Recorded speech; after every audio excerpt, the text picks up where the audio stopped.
Christopher Schindler has a chance to write his name in Huddersfield Town legend. And he takes that chance!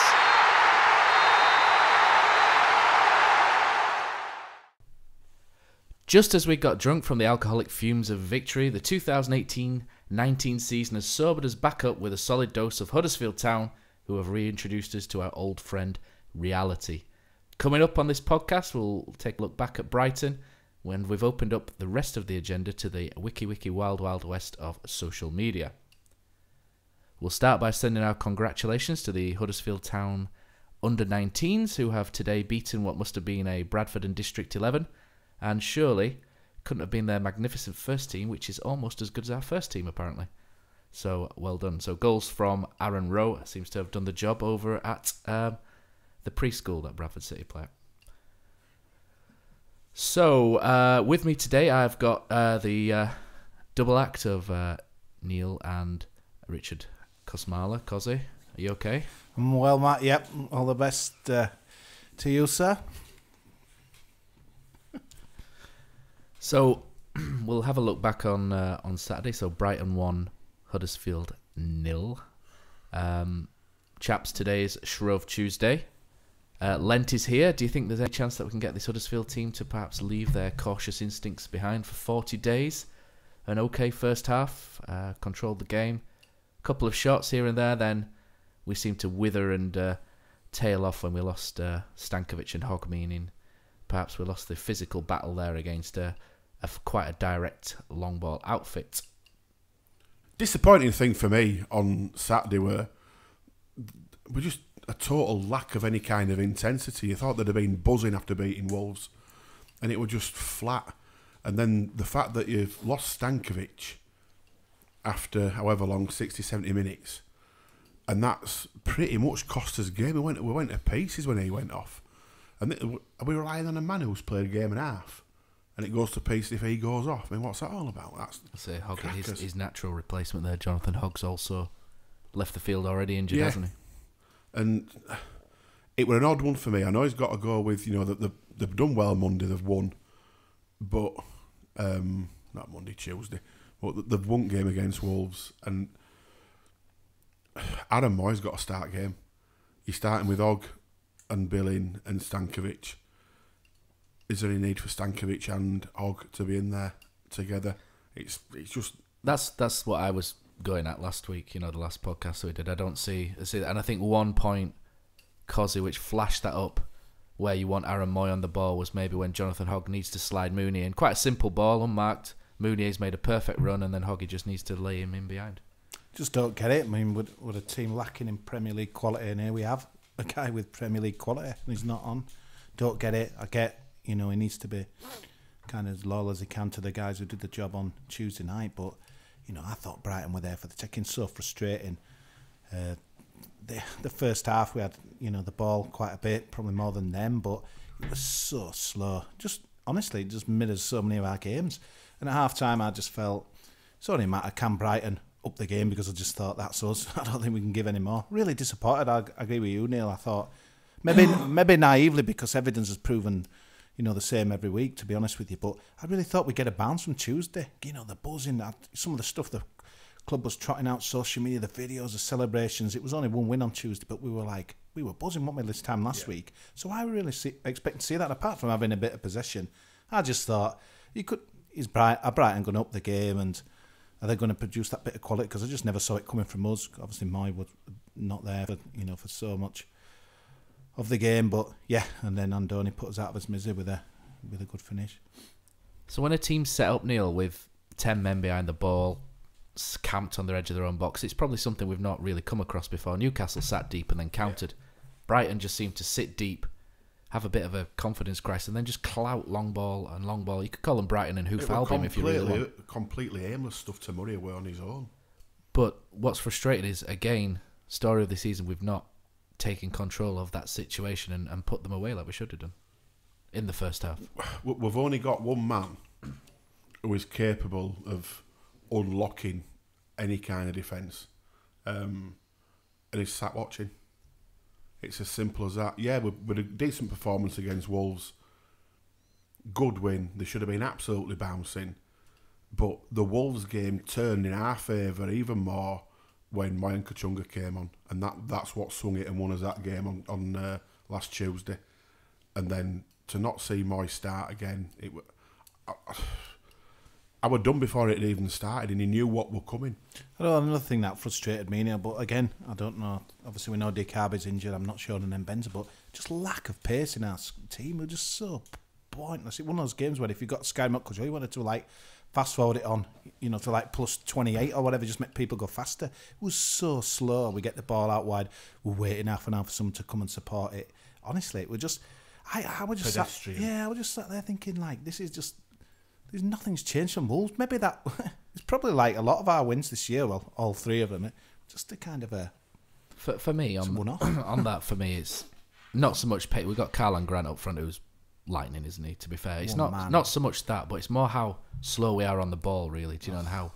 And again, that goes back to Aaron Moy, but he's kept faith with a winning team. Although, to be fair, we only won because Moy really came on and turned it. But one man who didn't appear, Cozzy, is the half-man, half-Teenage Mutant Ninja Turtle, Jason Punchin. Yeah, obviously that leaked out a little bit on Friday. I was away and seen a few tweets, Jason Punchin, and thinking, where's this come from? Daily Mail, obviously.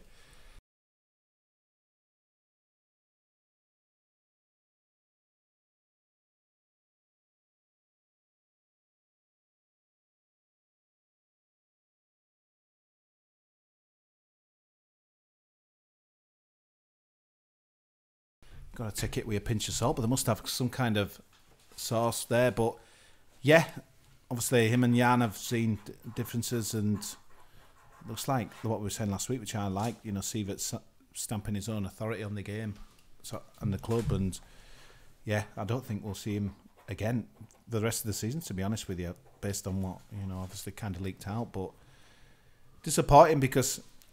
I mean, he's not actually shown too much, to be honest with you, his punching, but the games I've saw, again, a bit of creativity and someone that could maybe unlock something. He maybe would tick that box, but if it's not happening in training or the attitude's not right, which it doesn't seem to be, then he ain't going to be staying with us long. And to be honest, we might as well send him back now, to be honest. I think, Neil, Jason Punchin's come, he's trying to earn a contract.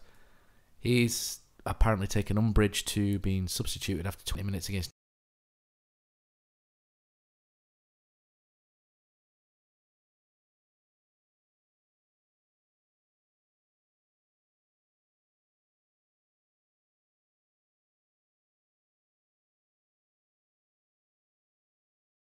Newcastle. Sometimes you have to bite the bullet for the team. He's supposed to be a captain. He's got a history of being a whopper, to be blunt. And I think maybe this week he might be on for a renaming in your favourite section. Yeah, Wapunchin. We're clutching now. We're clutching. God. Yeah, he is Whopper of the week. If he's getting upset, and he's a senior pro, I think he's coming under Wagner, try to earn a deal. He's probably assumed that with Wagner he's going to play most weeks, especially considering how Paul's been doing. Obviously, new manager's come in. He's got his own ideas of who he wants to play. Punchin doesn't really fit that.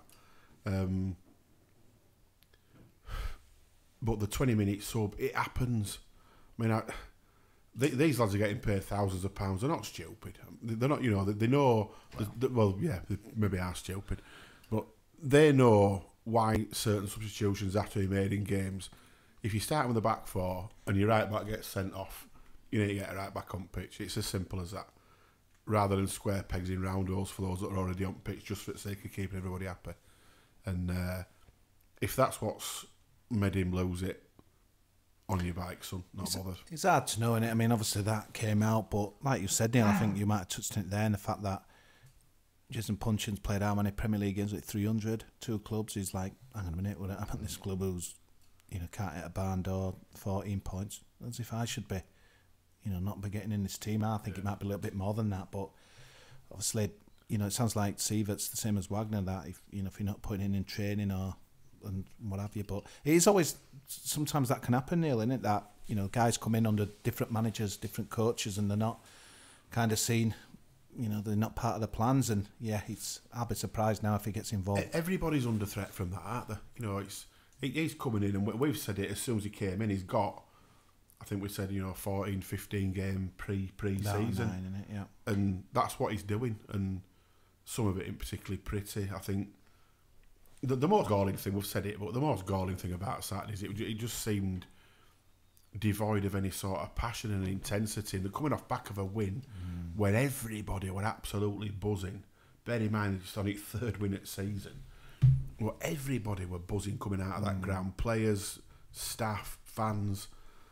And then we follow it up with that. And I think Sievert were a little bit naive sticking with the side that he did. Because, as we've said again, Adam Moy ain't going to be here long. Ain't going to be here next season. So let's use him while we can. And, you know, he's his best chance to try to get any points in this league. I mean, the club would have it to dig deep out there to try and market games, but I had to laugh at this. What is it? We keep on fighting. And I'm just thinking that one just a polar opposite on Saturday. Maybe we did fight, maybe just the quality's just not good enough. It's a Sievert quote again, isn't it? I felt anyone who went down there on Saturday, I can totally feel that they got shortchanged. Yeah. Do you know what I mean? And I think anyone watched it on the stream, probably the best bit of the game when the stream went off. I'll be honest, mine went off after about 81, 2 minutes, and I didn't try and get it back. I'm a bad fan. A very, very bad fan this week. But speaking of anger, last 8 minutes, unbelievable. How many chances we had? Neil, about 5 on it hit bar. It's bad. There were a lot. There were plenty hitting the bar, but probably coming out of that ground and turning left into the pub. Right, so not the only one to see the anger of Jan Sievert, Jason Puncheon, but Sievert also frothing at the BBC, the Huddersfield Town official YouTube, Instagram, social media, all over the place. You know, he's not a happy guy. He didn't hide it very well that he was very annoyed at people switching off at that set piece. You know, we don't like to dig people out especially, but people have been digging Philip Billing out all week. I think if we take a closer look at that, then it wasn't Philip Billing's man. He just happened to move because 2 people who were closer didn't go with him. But by the by, he seems to be wear his heart on his sleeve a bit, Neil, which can be good a lot of the time. Neil Wagner. Neil Wagner. You wish you were Neil Wagner, but David Wagner wore his David Wagner wore his sleeve on his wore his heart on his sleeve. Jan Sievert very much the same. But do you think there's maybe time to get angry, and maybe times where maybe he needs to keep a bit of a lid on it? Want Neil Wagner a darts player? Sure he was. I'll go while Neil tells us all about the froth. Find out who he is. I will Google it. Yeah. Not needed for me. I think it's a bit too soon for that. And he's a cricketer, I think. You know. Sorry, Neil. Neil Wagner is a South African-born New Zealand Test cricketer who plays for New Zealand and Northern Districts cricket team. He's better than Klopp. So, mate, I thought the game on Saturday.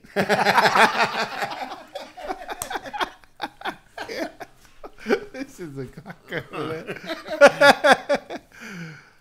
So, Neil. Looks like we're leaving that one in. Brilliant. That one in, yeah. I might just start swearing lots. And it'll bleep. No, I just thought it was a bit OTT. I don't think it was required, whether they did it for effect or not. I think there's a lot of natural anger there, wasn't there? I don't think I think you've got a... Managers in a difficult position. They've got a camera thrust straight in the face after they've just been beaten. It's not the best time to shove a camera in your face. I think that's probably why you get loads of sound bites and loads of managers who are quite... It's brilliant for the watchers. It's a poker face, isn't it? Yeah, but I think sometimes as a manager, you've got to come out, try and keep a lid on it, and, you know, and do the old Ferguson, go and throw some teacups about and lose your rag in dressing room behind closed doors. But I'm a firm believer that stuff like that is a behind closed doors job, rather than so. I think, to be fair, he didn't name players particularly, but you could kind of see who he was angry with. It wasn't hard. You didn't have to be a rocket scientist to work out who were getting that there.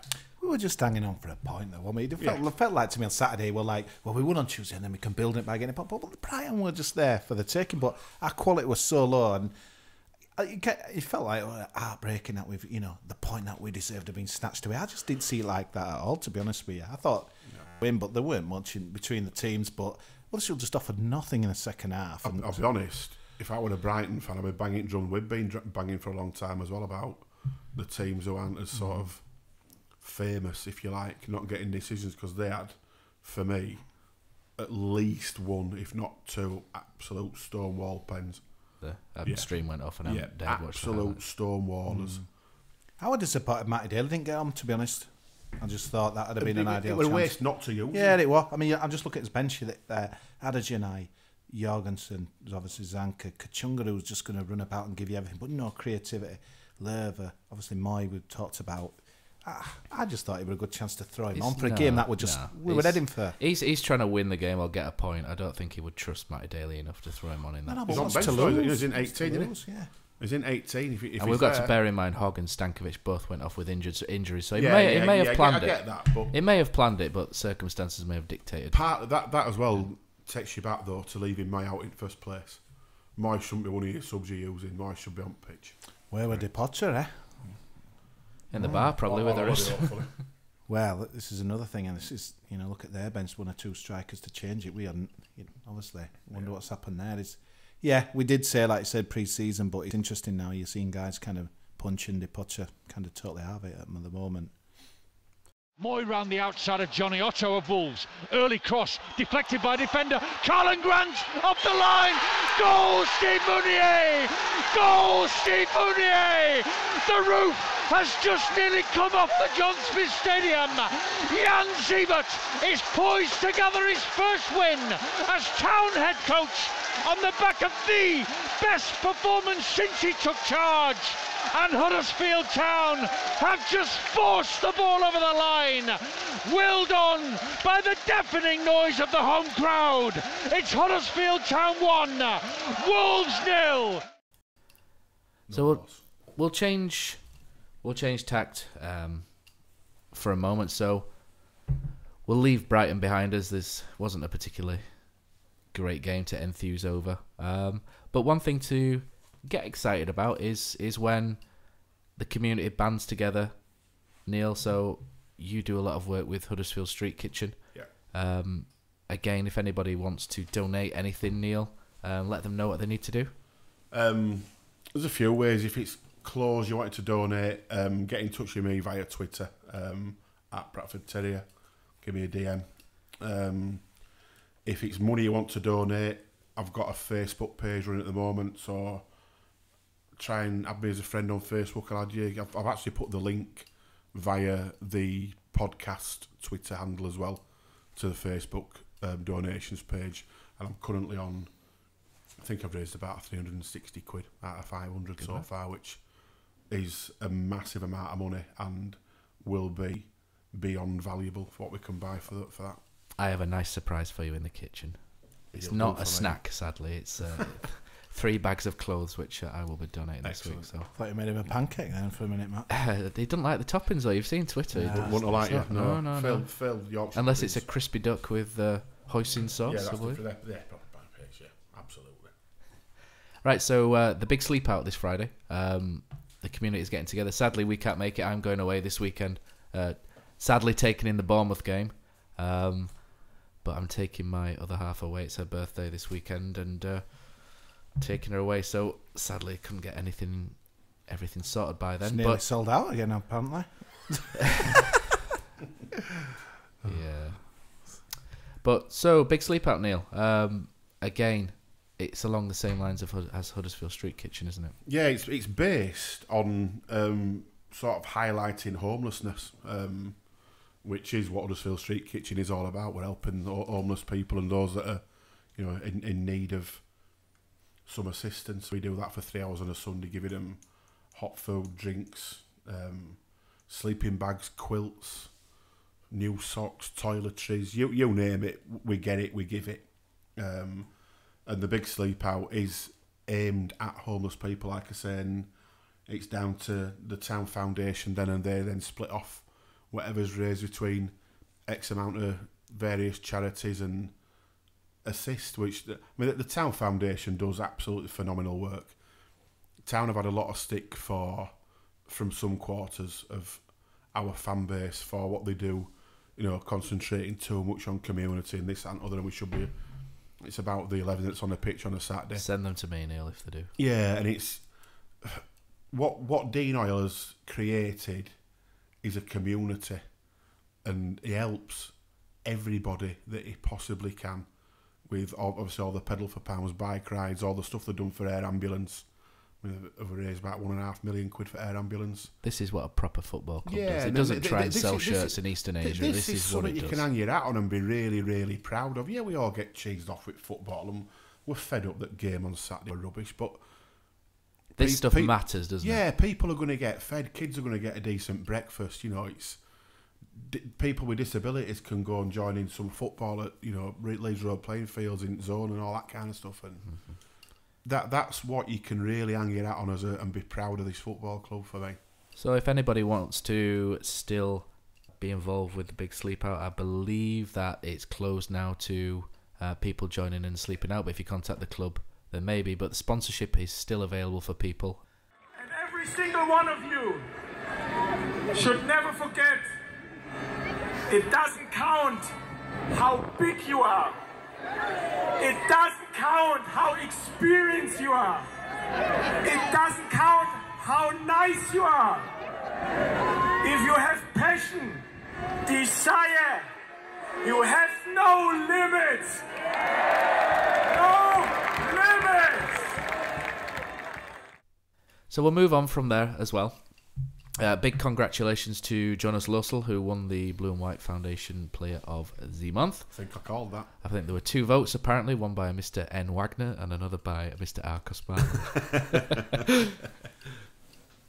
So yeah, big congratulations to Jonas, who great guy, and it's great to see him actually touched by the award as well, even if a little bit maybe embarrassed because we're not doing well. So it shows what a great chap Jonas Lossell is. Moving on to the almost sold out Bournemouth game, Cozzy. What about Bournemouth? Because they were great start of the season. They're now hit the normal sporadic in and out. Just brings a spark on my face, just having that reminiscing that BT Sport game, 12 o'clock Sunday, the game that reignited our season. But obviously, 12 months on, 13 months on, innit? We're in it's a bit of a different state of affairs. But yeah, why not? Again, Bournemouth's usual worry for me was their pace. I think that Brooks has signed a new deal, and they're keen to get the long-term kind of guys signed up. For us, I want to be positive, but if we're being honest, it's hard to get excited. Wolves were abysmal I against think we can us. beat them. Look what Wolves did on Saturday. We can, but Wolves had an off day. That's the reason why I won. We've got to hope they have another off day. That our quality is not as good as theirs. That's just a fact. Sorry to be so down on it, but our quality's nowhere near Bournemouth. Yet, in the middle of all this shambolic season, we went down there and absolutely murdered them and lost. Yeah, I went now. We absolutely last time we saw battered Sabiri. them. Yeah. The Patra missed a Glera again. But there were a couple of other great chances. One of the Pritchard missed a sitter as well, didn't he, from 2 or 3 yards? They scored off a free kick that were never a foul in this world.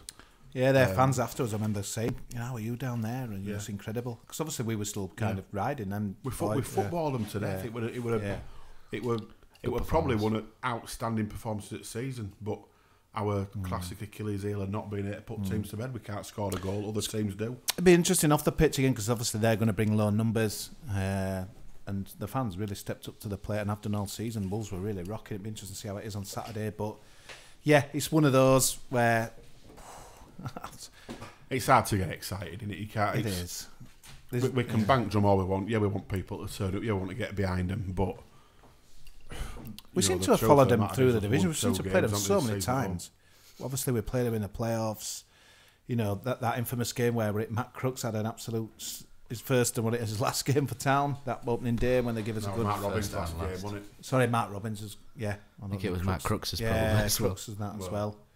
But yeah, we've had some good battles with him, but yeah, it's hard to get excited for Saturday. So good job we're not in the sales team, Neil, for Huddersfield Town. How would you market this, mate? To be fair, I think we'll struggle to fill bench on Sunday with players are getting voted out at minute. It's, I'd like to see him, Moyes got to start. It's as simple as that for me. But I mean, I've made that pretty clear all season. It's not a secret. What, wanting your best player to play the Exactly. game? Wow. But then you've got should be a manager, like mate. Matty Daly's on bench last week. If he's on bench again on Saturday, get him half an hour. Regardless of what's going on that pitch, give lad half an hour. Let's get him on pitch, and that gives crowd a bit of a buzz. Seeing one of the homegrowns come through, and if he's on bench, you know, let lad loose. He'll be buzzing. He'll be absolutely buzzing. And let's be fair, which state at strikers this season, In inverted commas. you know, can he do any worse? I know he's not an out-and-out striker. He plays sort of... No, he's a box-to-box more of a- midfielder or number 10, yeah. But give him a chance. Let's see him. Some of these kids have got to come good. Obviously, they played Man City Saturday. Kind of give a good account of themselves, to be honest with you. But they were never going to win it, I don't think. But played one up front, 5 at the back. It'll be a bit different game on Saturday. But they'll be looking at us, what they're thinking, this is a chance to get... They'll turn up probably classic 4-4-2, don't they? They play that a lot, don't they? Yeah, got a they lot have of injuries. Josh King so just off. Mansfield. just Callum off, Wilson. yeah. Got their injuries. Lewis Cook, He's got a bad one, Simon hasn't he? Francis, Jefferson Lerma, Dominic Solanke. Should have had a town shot on, shouldn't he? 19 million quid for one goal. Junior, Stanislas and Callum Wilson, they're all injured. Well, all didn't play against Man City. Is Callum so- Wilson injured, eh? Yeah. Be quite interesting to see, because I look at Callum Wilson and then look at Karlan Grant, and you just wonder, he's got that sort of stocky build, he's got the pace, and you just kind of hope, not so much expect, you just kind of hope, I hope he ends up like him. And that to me seems the perfect kind of mould that he needs to aspire to. It's a good comparison, and I think when you look at the money that we have got in through being in Premier League, 1.5 to 2 million Grant. Snip. It's no, is it? And you've got to throw that money and get these players in and hope that you do unearth your next Callum Wilson. Because let's be fair, he cost them quite a lot of money at the time, didn't he? He was sort of 10, 11, 12 million player, wasn't he, Wilson? No, I don't What's think he it was worth that now? much. I don't think it was that much. I think they bought him from Coventry, and Coventry were a bit skint. Was that 4 million or something? About I'll 3.5, find I it, think. lads, don't you worry. Yeah, have a look. I'll get the facts. It was somewhere between 0 and 13 million. I'm going to guess at 3.5, but I remember him signing at the time. What's he worth now? 50? 30, 40, yeah. Chelsea had stepped their hands off for him. I think they wanted him, don't they? England international as well, 34 So million. Karlan Grant he's had a good start for Town in my opinion. He's looked decent in spells. He looked a bit lost, didn't he, on Saturday? But to be fair, Everybody looked lost on Saturday. Mounier didn't help much. No, it was awful. He had a bit of a... I think there'd be a lot of fans Stinker. that hope the team coach would get lost. But yeah, 3.33 million on July the 4th, Reoccurring. 2014. He started his career at Coventry. He went on loan to Kettering. Went back to Coventry. Went on loan to Tamworth.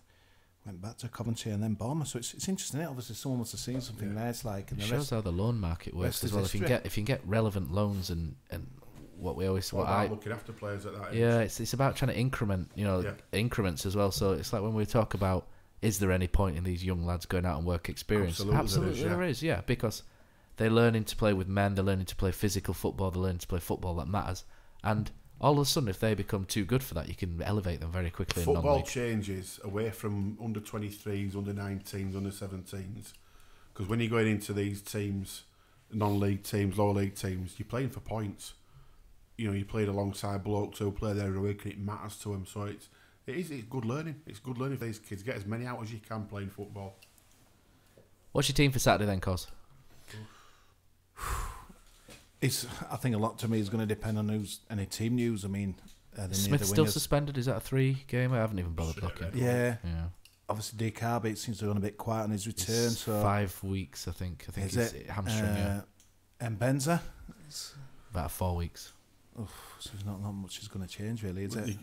There's not a lot you can change. Just is shuffling there? the deck chairs on a Titanic, aren't you, really? But yeah. I'll say it again. Moy starts. Yeah, And that's the one definitely change you've thing. got to Yeah, make, and whether that's Og missing out, Yeah, Billy missing out. If Stankovic is fit, he's earned the right to be playing at minute. Yeah, I to think be one fair. of them's will Hogg be fit? I mean, to be fair, he bravely tried to carry on with that injury, didn't he? Like only he does, like a warrior. Yeah. But at an home game, you've got to look at it, try and win it. They're not well beat us out Bournemouth. yeah, feels like Hogg could be out for a while. Well, Right, so Saturday And I'd anyway. leave them to it. for anybody who wants updates on injuries, there's a really, really good website called premierinjuries.com. It's really good. So currently it's got Huddersfield Town down with 8 injuries. So Isaac and Benza, potential return 30th of March. My birthday's day after. That's when we're playing Crystal Palace. Yep. Oh, Adama Diakabi potentially returning the same time, so he's down as a thigh injury, but I think since then it's been advised it's a hamstring. Danny Williams is back potentially on the 16th. Tom Smith. Tommy Smith, 16th. D'Amico Dehaney has got a groin hip pelvis injury, potentially back next week for Bournemouth. It'd be nice, even if he got back and got on bench, because I thought he did okay in his little 45-minute appearance. He did all right for 20 odd minutes, didn't he? So it'd be nice. Apparently he's carrying an injury, so maybe that explains why he got why Jota danced around. Yeah, we were discussing it last week, thinking it was tactical. Cut him some slack, definitely. Depoitre apparently is an illness, and he could be back for Bournemouth. So there's happy news for you, Neil. The song's faded away, Neil, hasn't it? The song's faded, mate. Donald McDermott. Have you ever known a striker not scored a goal all season who's potentially been fit for, like, I'd say 95% of the games? I can't remember. Ishmael Miller? No. Ishmael Miller against Bolton at home. Do you remember that? He were on fire. 4-2. Remember that? Remember him scoring against Rotherham and he went mad, didn't he? Against Bolton, he were like a world beater. No. Hogg and Stankovic are still being assessed, apparently. It shows how far... In fact, it says Stankovic has been ruled out. How far this season's gone wrong when we're comparing Depoitre's goal record to Ishmael Chuffing Miller. Wow. Shall we bring up Ishmael Miller's goal record? No, please don't. Let's talk about Please something better. don't. Let's talk about pancakes. So it is Pancake Day. I'm not going to bother. Yeah. Are you giving anything up for Lent, guys? We did say at the start Huddersfield perhaps need to remove their cautious approach. Maybe is there something you'd like Huddersfield Town to give up for Lent? This is me filling in the gaps while I Google Ishmael Miller. I'd like us to give up. Cheesing me off. I'd like to stop doing that. That'd be good. I'd like us to give up saying every game's sold out when it in. Playing the Heffley song for 40 days? No, it's gone. Is it gone? They had a right song on it. It was like rave tune, wasn't it? I loved it. My hands were in the air, glow sticks. Running short at like going nicking out lights and fireworks and woes, and we're off, aren't we? We did. Bournemouth, Saturday, bring it on. Right, I can't be bothered with Ishmael Miller. Good. Right, so we, fearing that this could be an incredibly boring, sombre podcast, we decided... it probably has been. We apologise for the naffness of this week's podcast. That's from guest Neil Wagner. So so we opened the agenda to Twitter to see if that could cheer us up. So we have opened our doors, eyes and ears to the wild, wild west of social media.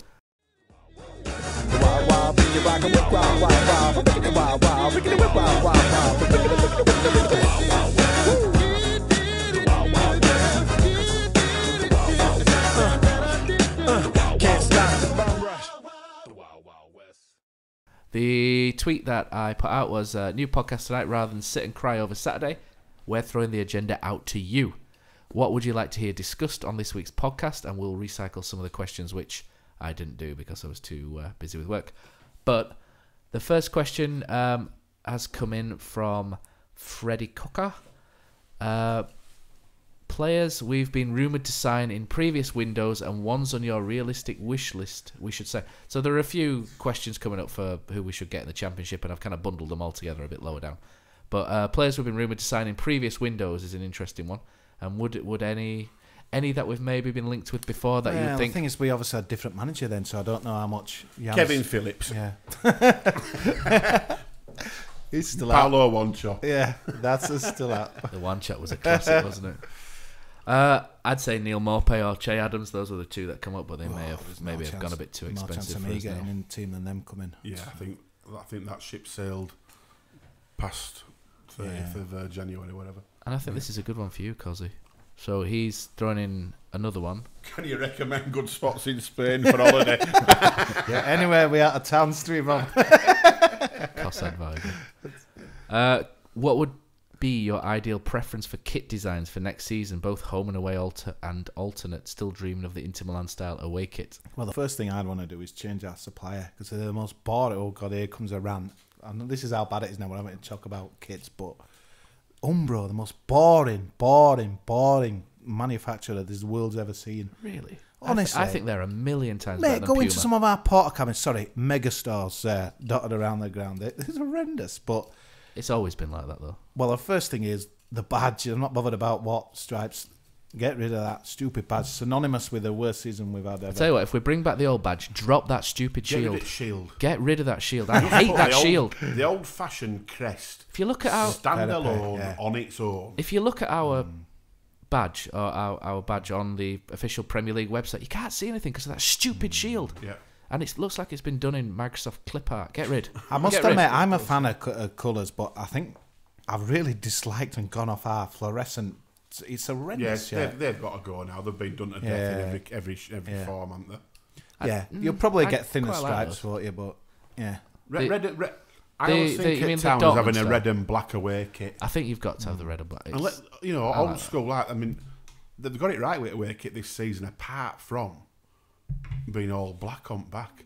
If it had been complete stripes all the way through, that's a good kit. Apart from that naff badge, I always liked a yellow and blue kind of away shirt. I always remember that green one was quite nice. I always thought aways were yellow and blue, but I noticed. Did you not bring the checkboard one back as a? It'd go down well, though, wouldn't it? It would sell. It'd go down well. It's synonymous for the wrong reasons, but it's a cool kit. I've actually got one upstairs still. I think yeah. I don't know where you put all your names and numbers and sponsors and stuff now on that though. I've got it in a bag with the one we lost to Man City 10-1 in, next to the Swindon shirt signed by Darren Bullock that he took off and stamped on his last appearance. My wish is just Umbro, see you later, but I don't know how long our deal is. No, I like Umbro. I think Umbro kits are the nicest, feel-wise. I hate Puma. I think Puma are the worst. Adidas. We've never had Adidas, have we? Go on, Neil. I like this rumour. You're an Adidas man, Neil, aren't you? You sat there in your Adidas top on. Your emoji wears Adidas. Yeah, I don't see his trainers. I bet they're Adidas. Neil Wagner, you are German Adidas, aren't you? Slave to the three stripes. I am. So there's a rumour you were saying. I don't know. Well, I like it, Neil. Started now. Yeah. Just give us an Adidas kit. Yeah. Okay, what about? Yeah. I tell you what, give us an Adidas kit. You can keep that crap badge. Yeah. With 3 white stripes. A blue kit with 3 white stripes. Yeah, that'll do. Adidas. All day I dream about Stankovic. That's what it stands for. Other versions are available though. Siberia, but after dinner night. Anyway. used to that. It's good. For me, blue and white home shirt. I like this year's home shirt. As a design, I think it's really nice. You can say what you want about it. It's a nice move kit. the dog. Last year's were horrible. Yeah, last year's was rancid. But I like, and my favourite one's the Umbro one. Is the Kirkley, the sponsor, obviously not exactly Premier, but the Kirklees College one from 2012, 11-12. I thought that was a really cool one. That was an Umbro. I like the shirt when which promotion was it? The Panasonic one that had the black collar on it. Oh, right, okay. That was a great shirt. Yeah. They'll say they made better, I don't know. They didn't seem as cheap and naff as they do. I've got someone. They like rugby shirts. Honestly, they're really sort of... Yeah, proper. Red and black, obviously, stripes. Yeah. Preferably for the away kit. The red and black just needs to mirror home kit, but, that's it. But I let's like... have something different. I like the... They'll know what it is by now. They do it long since, don't they? I quite like the high-vis one. I think it's partly because we played in one at Wembley, when we got promoted, so it's a bit of a memory. But I quite like the whole Dortmund Germanification of the style. I quite like that in a way. So we'll move on to the next one.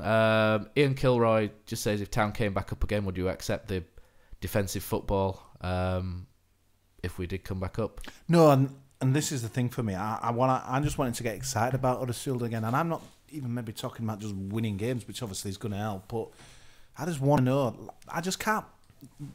It is what it is this season. Scored a goal. But that's rubbish. We've got people there travelling all them miles on Saturday, and it's so frustrating. I just want to be excited about football. So when people say next season, they'll be like, "We're going to go back up," and this, that, and the other. For me, it's not about that. I want to be excited when I watch Huddersfield Town and. There's no guarantees we'll be excited in the Championship either, is there? But no, but you can do it. I mean, let's be honest. We were never. It would be nice to score goals, wouldn't it? We were never very exciting under Wagner. To be games fair, the last couple of weeks. Oh, that Sheffield Derby.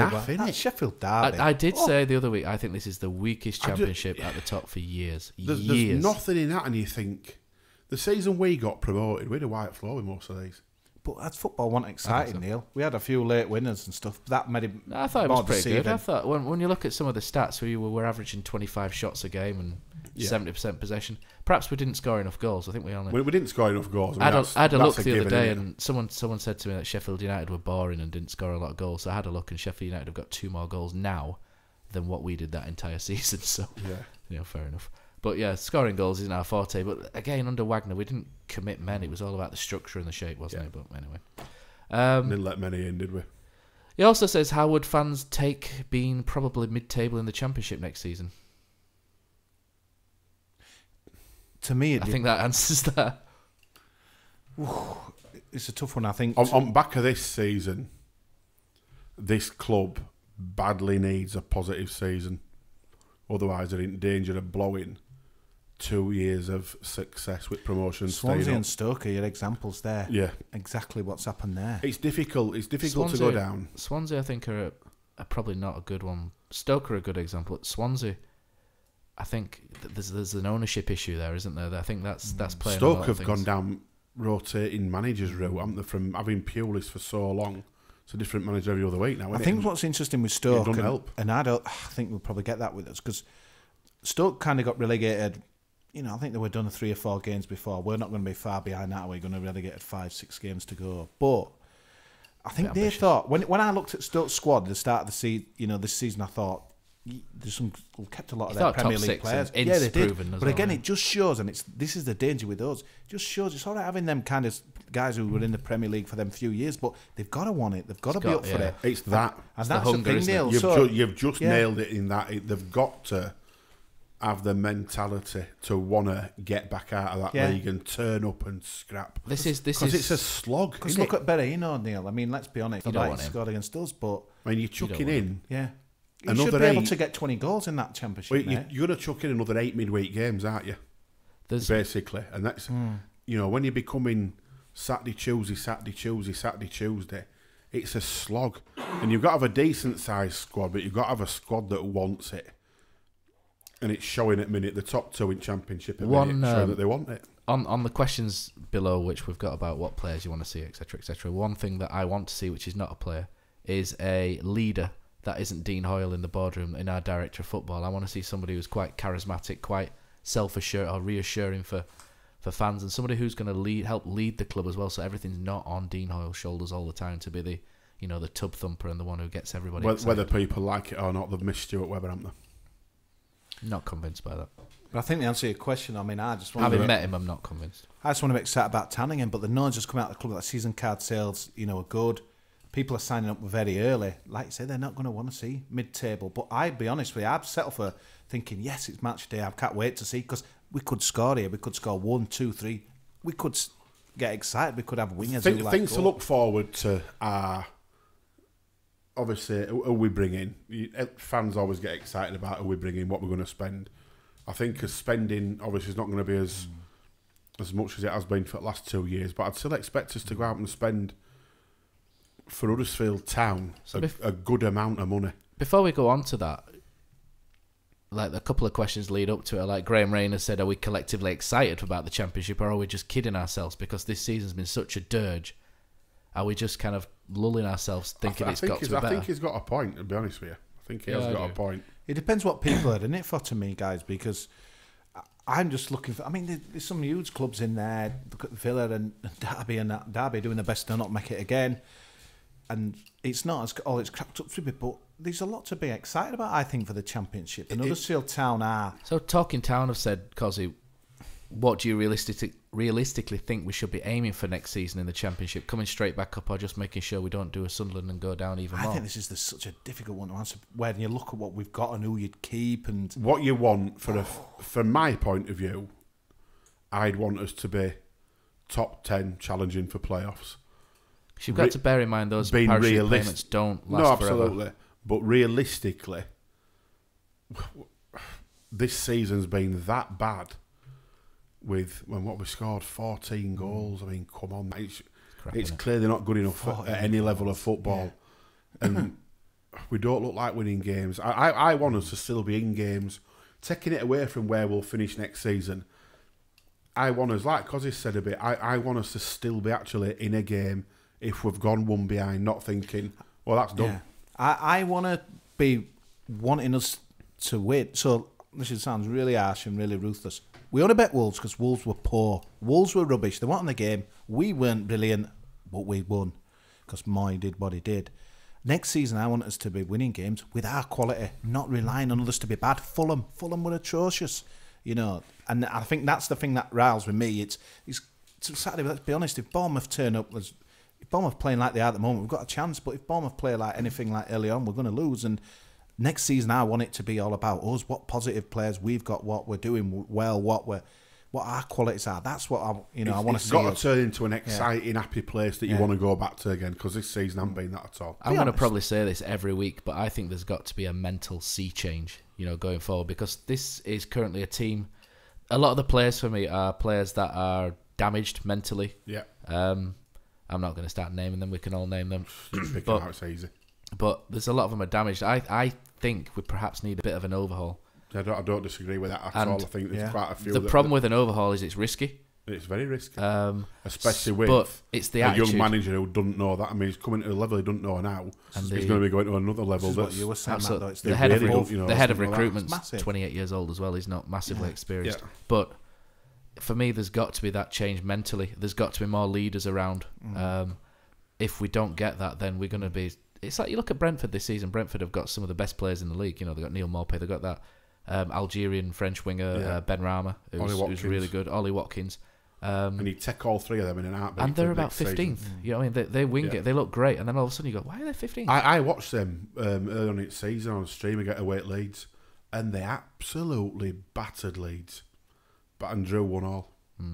And that's sort of a very town thing to do, isn't it? But that's what worries me. I just think we need mental strength. I want to see a return, because when we got promoted, our main thing was mental strength and togetherness, and that's the first thing that needs to change come your back. culture, Matt. I'm a massive believer in this kind of. We're doing stuff at work about that. I don't think you can change a culture and that without changing the personnel. That's why I said we need an overhaul. We've changed stuff at work, but because we've got rid of some bad apples. I mean, you've just got to see what we're talking about with punching and others and stuff. And I bet there's people behind the scenes we might be surprised at who maybe think they're better than they are. I think it's huge. It's so difficult question to answer that, because.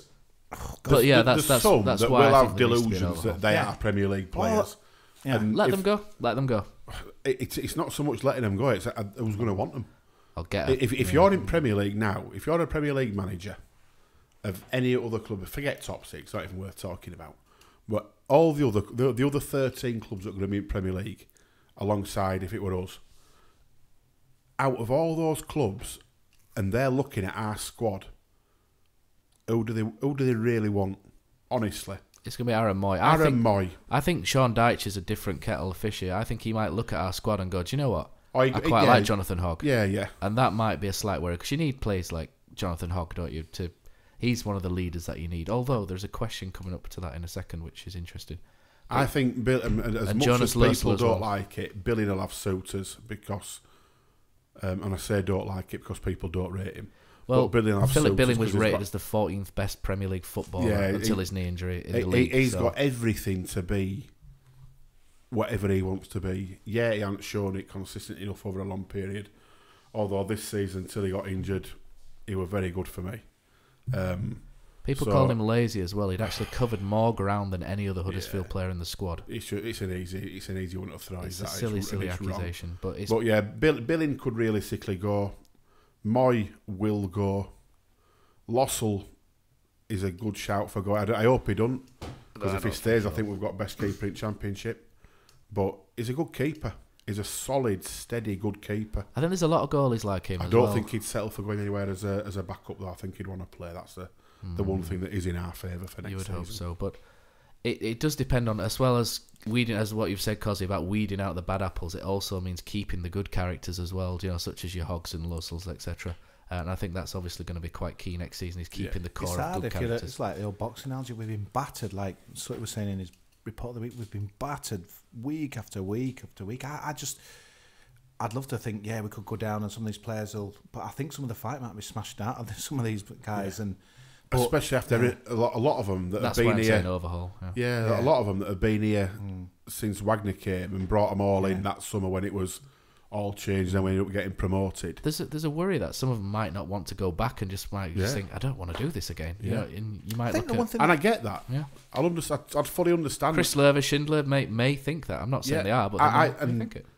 They are and will forever be legends at Huddersfield Town for what they've achieved. But sometimes, like with Wagner, things come to an end, don't they? Sadly, and I think you're right, Matt. I think overhaul is it's probably going to be the way. I don't want to see like 20 in, 20 out, but a good chunk. I think you'll see a good 10 out, 10 in. Yeah. So Will Shaw, no relation, says, any thoughts on Schindler being captain for the last 2 games with Hogg in the team? I've not seen any comment on this change. To be honest, I'd not even noticed. Schindler's a natural captain. Unusual. I don't really know what to think of that. Really, I'm not right bothered, to be honest. It's a fair question. Hogg doesn't seem to have let it get to him either. So nah, he just turns up and plays, doesn't he? Yeah, I don't think we've got too much to hopefully worry about. So Killer again has been in touch. Says Dean Hall's record with town signings and leaving for a profit has been phenomenal. How will this off-season go in comparison, do you think? So, for example, I think he's going out. Maybe Moy. We're looking at Moy Billing. Billing was signed for $5,000 from Esbjerg or something. And he's going to go for millions. Moy 8 was it? It was 8 rising to 10 or something. Yeah, so it's cost us 10, hasn't it? So what are you looking at there? Maybe 25. 25. 20, 25. You've got to be realistic. Players are going for this kind of money. Aaron Moy is a Premier League footballer every day of the week. I think Huddersfield Town have been really guilty of selling themselves short in the Premier League. Absolutely. I just hope we don't do that in the summer with some of the fees that we... If someone comes in and says, how much do you want for Aaron Moy? And they say 12 million, I'm just going to be like, oh my God. Yeah, I give it. I think what you've got to say, guys, sorry, you might have to wake up a bit, but we're a championship team then next season. That takes the value off immediately. I don't think how you don't make Moy a championship I know we player, could though. No, but we could say Moy 20 million, but I'd be like, well, hang on a minute, mate, No, I think this is reasonable in today's market for a player. Yeah, like, that is. When you look at what people are going for, yeah, maybe, but and it's also about how many want him. Yeah. If there's one club want him, and Aaron Moy's got all the power, then obviously the value goes. But I don't think we'll get his money back for Congolo. I don't think he's going to go. I think people are going to look at us and go, Huddersfield Town aren't great, and then I don't think Congolo's done anything in the last sort of 3 months to maybe warrant going for 15 to 20 million quid. Might get a couple of surprises who goes and who stays. It's like the likes of Hogg in it, where you kind of think, that'd be interesting. Or yeah, Lerver you see Hogg as part of furniture, don't you? So, and in Championship, I think Mounier might potentially be. I think Mounier will go. But I like the guy, but I just in France. Yeah, there just seems to be a bit of a style issue there. Yeah, I think he'll end up back in France for Mounier. Terry Cass says, a Phobia versus Rhodes. Who would you have back now? I really want to answer that with neither. But neither of them are playing, are they? Rhodes comes off the bench. He's got about 10 goals, I think, for Norwich off the bench as Rhodes. A Phobia, I think I saw him play once or twice for Stoke. But I mean, what are we talking about? How they are now, or how they were? Or I think this is a bit of a tongue-in-cheek question, because me and Cass used to have not so much of an argument, but he, for some reason, thought Jordan Rhodes was rubbish, and Jordan Rhodes went on and scored 40 goals in a season to prove Cass wrong. Afobe we both liked, young lad who was there, and he used to think Afobe was better than Rhodes, and I think that might be what he's aiming for, but at the minute I don't think I'd take either. Neither, and to be honest, if you're going to compare them on career records, there's only one winner, isn't there? Jordan Rhodes? Yeah. Although neither of them have really done it much in the Premier League, so if that's the level we're aiming for, if we do go down, I'll be disappointed, I'll be honest with you. I think a Phobia probably do a job, but that's it. You don't want people to do a job, do you? You want people to fit in. I'd rather have Grant at 2 than a Phobia at 10, 15 or whatever. So this is where it goes a bit onto next season. Chris Moore, I might not be able to do what Chris Moore has asked, but he said, what about doing a full first 11 for the Championship next year, including players you think we can realistically keep, which we've kind of gone about doing, but I think we kind of need to get an idea first and foremost of who's likely to go and stay before we can really do that. I have a secret list of players that I want us to keep an eye on that I think will be good for us, but I might reveal that at a later time. But I would like to see us go back down the route of trying to get some players in on loan again like we did before. And there's a couple of players I think who are doing really well in the Championship who'd be worth a look at. But it depends who goes. So, for example, if Haderjanai goes to Lazio as rumoured, don't laugh, Neil. If he goes, then there's a lad at Wigan on loan from Chelsea who's doing really well. Reece James, really good fullback. Really good fullback. But again, he might be looking for a Premier League move. Liverpool lads at Derby Wilson. Apparently Leeds are going to get him if they go up next year. Yeah. But there's another guy at Liverpool called Curtis Jones who's worth looking at. Eddie Nketiah at Arsenal. Emile Smith-Rowe at Arsenal. all kind of like There's fringe loads. players. Yeah, so there's loads. So they'll want it's out about at a decent who. side. It's difficult because it depends who people are going to let go, and as fans, we don't know who's available to go. So, so Dom Lister's also said discussion regarding signings next season. Do we look at the English market and try cherry pick the best of the lower divisions, or is the option of the unknown European market likely to work again, like promotion season? I'd like to see us go down and sign a good striker, a goal scorer. I know it's difficult and it's going to be unlikely, but the likes of... You see, Jared Bowen's probably gone on from us. He's someone I flagged up 12 months ago. Yeah, he plays on the wing as well. He's probably going to go to the Premier League. Neil Maupay was someone I liked 12 months ago. We need to be signing these players 12 months ago, and maybe Carlin Grant's one that could come up. But Neil Maupay's a player I really like. Che Adams is another player I really like. These are players, but they're going to see us coming and go, you've just got 30 million quid or whatever parachute payment this month. It's all. Stick your finger in there and see which way it wind's blowing in it. Who knows? It's impossible. It's impossible to. You can speculate all day long, but it is what it is. We don't even know who's going, who's staying, whatever. You're ruling out the Potter then staying. I hope so. He's going to get back on his tractor. So Regminator said the same thing about people coming back to the Championship, potentially cherry pick most young League 1, League 2 talent. I think that you can cherry pick the Premier League ones on loan. Yeah. Who would you like to see us sign and sell in order from a promotion push in the summer? So we've just kind of done that as well, so thanks to S. Karkin. So, but like I said before, the main thing I want to see is a director of football who's a leader. Someone at board level who's a leader as well as who can complement Dean Hoyle, if you like. Crying out for it. When Dean's obviously, we're pleased he's back and talking, but before that, it was a bit quiet coming from the boardroom, and it just felt a little bit rudderless in his absence. Yeah.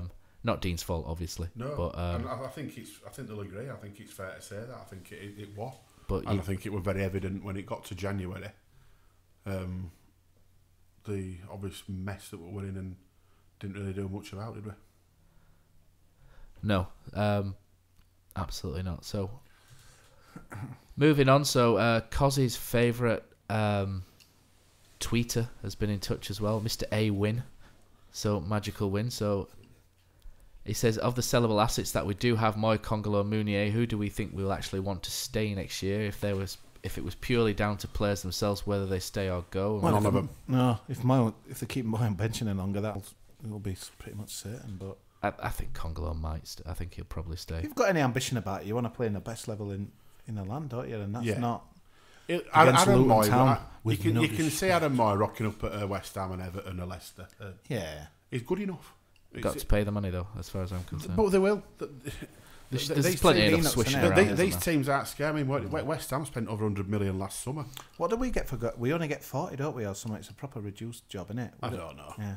Don't want to. It's more than we've ever had before, though, isn't it? So it's obviously that's if we can't quite pop. Still a chance to beat Bournemouth. We never know. And USA Terrors have said, add up all the players' transfer fees from our summer sales, and what do you get? It starts 60 million, but who knows? I'd be probably that or plus, I would say.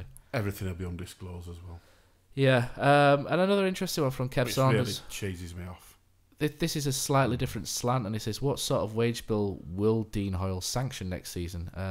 He imagines around 20 million. Do you think he will cut, or do you think... Cause, allegedly ours is around 50 million, and they've all got this 25% reduction.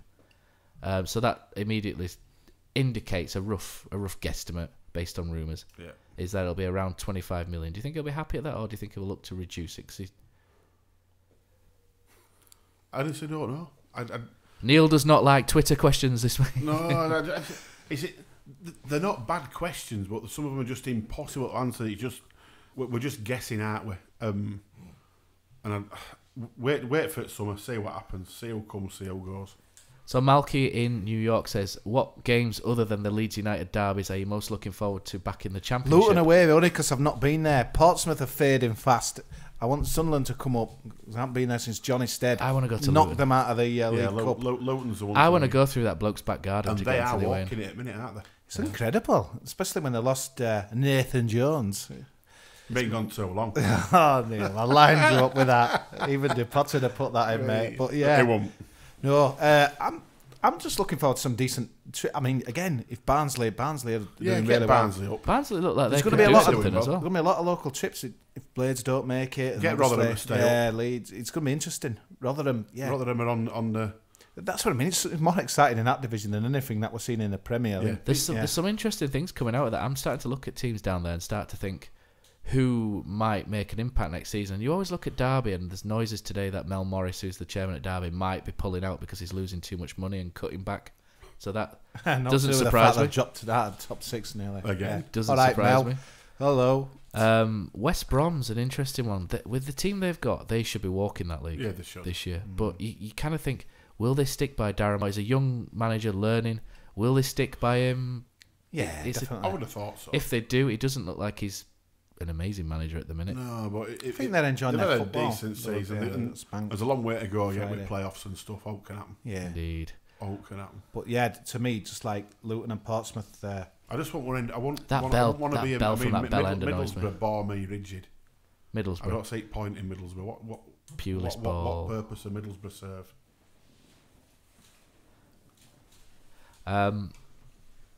So we've had Coxey has been in touch, Mark Cox, and he says 2 words, and this might be best for you, Cozzy. Something to discuss, and he says safe standing. yeah, like to see it. We've done it before, haven't we? But it just seems daft to me. We're in seats now, and we're stood up where it's a lot more dangerous, a lot more of an annoyance as well for people. You know, we've all been in grounds where, you know, kind of a group has stood up, then there's people behind, like women and children. Oh, you know, It's actually a good time to try it as well, isn't it? We're going to be different league crowds. I'm guessing here, but crowds probably aren't going to be as high next season. 18. So I think it's probably a great chance to take seats out at South Stand in Townside. I think one thing, well, that opens up the debate who pays for it, because KSDL aren't going to pay for it, are they? But so in terms of safe standing, I remember Dean Hall talking about this, and he did say it was a bit of a be careful what you wish for scenario, because any ground that has safe standing means that they've got to really clamp down on people who stand elsewhere in the ground. So if you stand in the Kilner Bank, if you stand in the Riverside, etc., etc., you will have an overzealous steward making you sit down. So or chucking you out. So the question is it best having people being quite boisterous around, or is it best confined in one area? But I mean, to be honest, it also worth depends trying. how things are policed. I mean, if it's stewarded like it is now in South Stand, it's good. It's sound.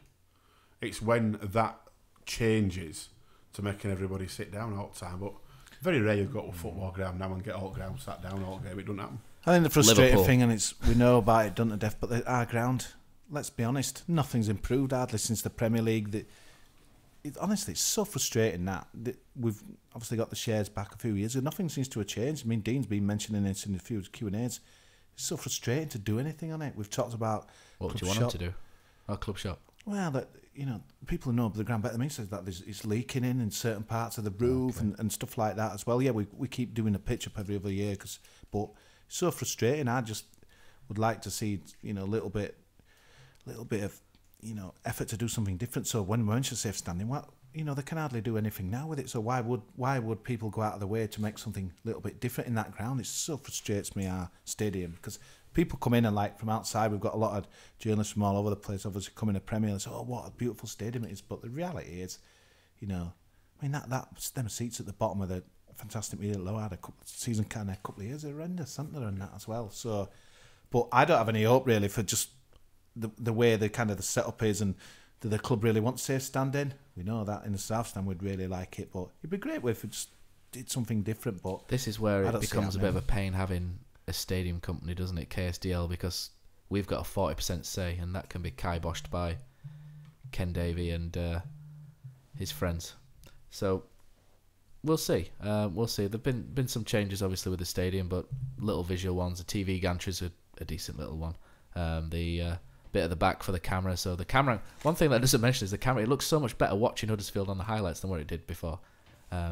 Little things, but I know what you mean, Cozzy, with maybe some of the seats are starting to look. They used to be blue, but now they're kind of like this grey kind of. Yeah, but nothing's been replaced. It's just tying, and we know the stadium history, but with KSTL and the club, and I don't blame kind of the club. It's just like why is it always us that has to pay for everything? We've got a stadium company there that's milked money out of us being in the Premier League. Yeah, it's frustrating. I'll tell you one job I wouldn't want. Going around Huddersfield taking out Premier League ties down. We were walking along Leeds Road, and I think a couple of them are starting to sneak down a little bit further away from the stadium. I think a couple of them are starting to come down one by one. After Southampton, now we're pushing them down. Yeah. I think a few of them are starting to come down. So Mark Cox, proud. His second one was current level of season ticket sales and how this translates to the future. So today, Sean Jarvis has said we're 5% up on this time last year, which is great. But the question is, if you're still in the Championship after a couple of years, how do you keep these people happy? It's good to see, because people always say to me, Huddersfield, they were Man United fans last year. I don't know one person who was a Man United, or I've heard of one person who supported another club. No. To me, it just seems like... I know a few, to be fair. Yeah. To me, it seems that the majority of them are old fans who'd stopped going that are re-energised by it all. The ones that I know quite a few people who'd binned it completely, and all of a sudden they're back to being number one biggest fan in the world. But how do you keep these people if you're 15th in the Championship a couple of years running? You don't, but you won't have as many. But like I've said before, exciting football, something to come and watch. But as usual, that product on the pitch, isn't it? Well, I say that, but Town fans are a funny bunch, really, because I remember, playing under Lou Macari, having a good season, but people were like, we were overachieved with what he had there, but people didn't like it. The crowds were rubbish. So to me, I think it's about entertainment factor. I really do. I do. But the thing is, when they want entertainment, they always want to win as well. So you can tough balance. I wonder how many people. There's some interesting polls we could put out the next few weeks. But I wonder how many people would really want to. You want to be the best you can be in anything in your life, don't you? But to come back up again, I don't know. I'd like being a yo-yo club. If you could guarantee it, but you can't guarantee the whole yo-yo thing. Getting to the Premier League is so much better than being there. Who's yo-yo? I mean, Burnley have probably got out of that a little bit. West Brom used to be, didn't they? Bolton used to be the yo-yo club. Leicester Bolton, a little bit. Middlesbrough a little bit, maybe. Bolton Wanderers, what a mess that is, isn't it? Some of the stuff coming out there this week. Bring your own lunch. It's almost like the Leeds one from a bit since, isn't it? That made me laugh, actually. Sorry, taking it off topic, but that Bolton where I knew the players were told to bring their own sandwiches, bring their own drinks and stuff, and I knew I thought someone's going to tweet and say, well, they can afford them because they paid all that money, which obviously they aren't, but it's like, it's not a point, it's a professional football club here, and the staff in the back are not being paid. It's terrible. They've had so many stories like this the last few years that I suppose that's the one thing when we're saying how much money we're going to spend and this, that and the other, we don't want we don't want that kind of scenario happening at our club. That leads nicely. That does worry me about different owners, to be honest. But that leads nicely, Cosy, into the next question, which is from Mark Harrison, which says, would you welcome a takeover and why? Has Dean Hoyle taken as far as he is able to? And the immediate thing that pops into my head is, be careful what you wish for. Because in the Championship, Dean Hoyle's propping this club up by £4, £5, £6 million out of his own pocket every season. And I don't see anybody who doesn't really care about Huddersfield Town being bothered enough to do that. And I see too many horror shows like Portsmouth, like Bolton, like Bradford, and you just think, why would you want somebody who doesn't care about the club running it? And that is the tricky thing for me. It is, but at what point does Dean? Dean's had an amazing time at Huddersfield if Town. If he's had enough, then he goes and we carry him out. But Dean Hoyle is statue material, isn't he? Let's be fair. For what he's done for this football. I think the hard thing for me is that obviously Dean's been on record. He don't, he won't let anyone go. He won't give it to somebody who's not got the best interest. But the hard thing is, mate. How do you tell? Yeah, exactly. Yeah, you're interviewing someone for a job and he says he can do X, Y, Z. You're going to say, well, no, show us your funds. Yeah. But after that, I think maybe Dean's outlook might have changed a little bit this season, and reality hits, and some things are hell of a lot more important than a football club, and he's got to put his family first and his health first. So I won't be at all surprised to see him go. I've been absolutely gutted to see him go because he's given us best years. I'll be gutted, but I just think for all parties it might be the best thing. I think for him and his family, I think it's probably the best thing he can do. And I know he won't want to sell it to just any old Tom, Dick and Harry, but do what's right for you, Dean, and nobody will hold out against you. Simple as that. It's incredible. What a story.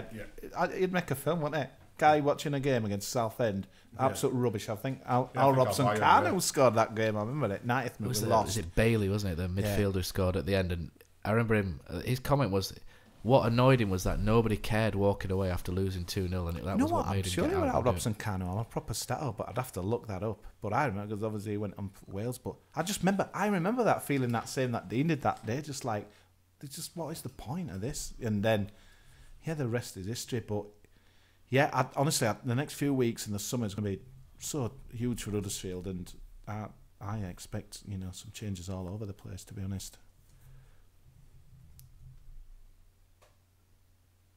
I'm going to look up that Southend game. I'm sure Bailey got one of them, but I can't remember who got the other. I think we lost 1-0, to be honest with you. I thought it was 2. It was 2007-ish, wasn't it? So it's yeah. We lost 2-1. Did we? We scored. 15th of March 2008, and the goals were scored by. It was either Bailey or McCormack, one of the midfielders. They both looked the same, bald heads. Sorry, Cosy. Not bald discrimination. Hal Robson-Kanu did score. Yes! Start He scored in the 40th minute. Boothie equalised. And the winner was scored by Alan McCormack. Oh, 90th minute. Yeah, what exciting guys, us two, eh? That was Neil, it. Nick fancy Bailey. a pint with us. We'll tell you all about Is there any 2007. wonder I've got this comfy chair and I'm nodding off with you too? What's up? It's a good time Hey, to end mate, this proper pod, I fans think. remember, that's We've all I'm droned saying. on for so much rubbish, haven't we, today? It's not been the greatest pod we'll ever bring out, but it's just, inside, I'm just feeling we have to keep going, but honestly, it's so difficult this season. So Claire's been in touch. Claire Hill, she said, when talking about next season in the Championship, my daughter's reaction was great. We get to go back to Wembley.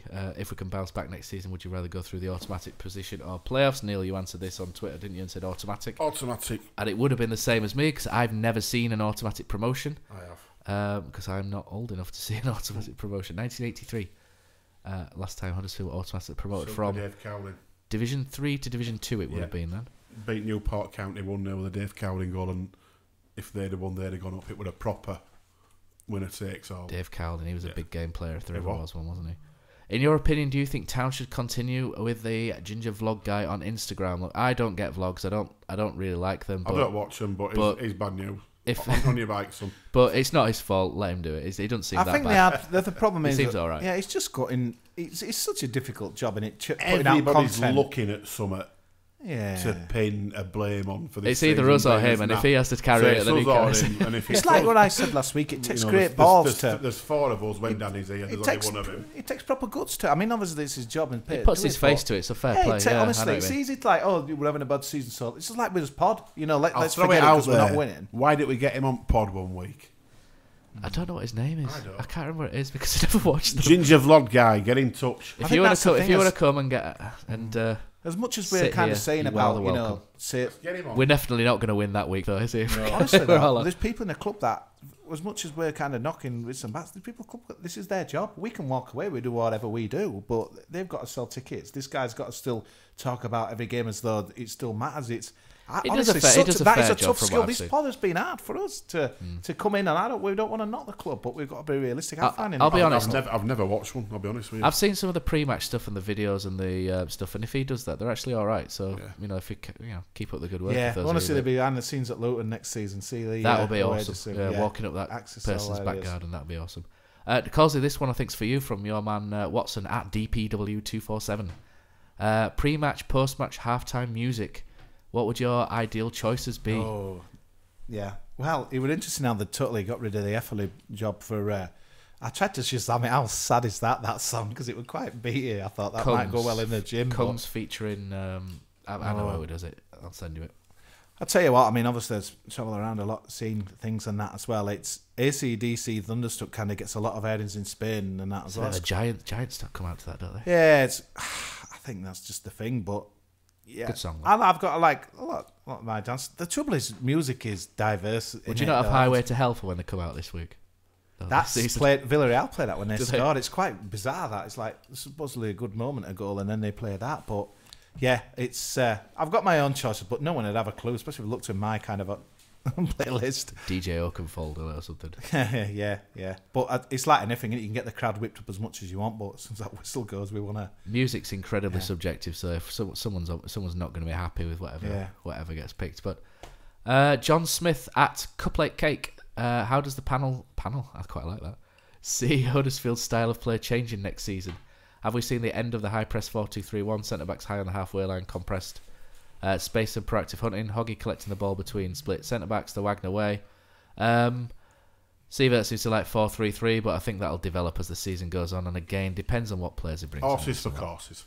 It depends. But he seems to like a more of a 4-3-3. But the press doesn't seem to be there. But I don't think you can press in the Premier League. So I think it's a wait-and-see job. Colin Fronchak, the man from Marple, says, in a parallel universe, would Jackson and Yorath have been a better appointment than Jan Sievert? Could they have turned Diakabi into Paul Dalton? That'd be a mean trick. Game's changed totally from them days, though. Yeah. I mean, Wayne Allison, to be fair, he'd probably be still more mobile than Lawrence, but yeah, it's... Probably more mobile than now. Wayne, if you're listening, mate, we need you. Saturday, 3 o'clock. You know where I'm going to go. And Neil, this is your favourite tweeter. Alan Lee 19. I know that you always put your hand in your heads at the name, but he's a good one. Yeah, no, he's a good tweet. I hate Alan Lee. He's actually accompanied this with a fantastic picture of Laurent Depoitre in a hard hat and high-vis jacket for Freddie, I think.